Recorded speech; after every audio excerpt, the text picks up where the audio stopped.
Question number 23. The mass of a planet X is 300 times larger than the mass of the Earth. So, mx is equal to 300 times mass Earth, and then its radius is 10 times larger than the radius of Earth.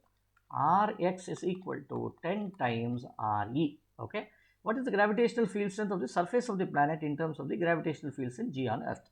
So, we know that G is equal to Gm divided by R square. So, therefore, if I write Gx divided by Ge, what do I get here? G goes away. So, I get mx divided by me into Re divided by Rx the whole square, right? If I divide one by the other. Now, what is mx? Let us substitute this. It should be 300 times me divided by me multiplied by, this is Re divided by Rx is 10 times Re whole square. So, this all the way goes away.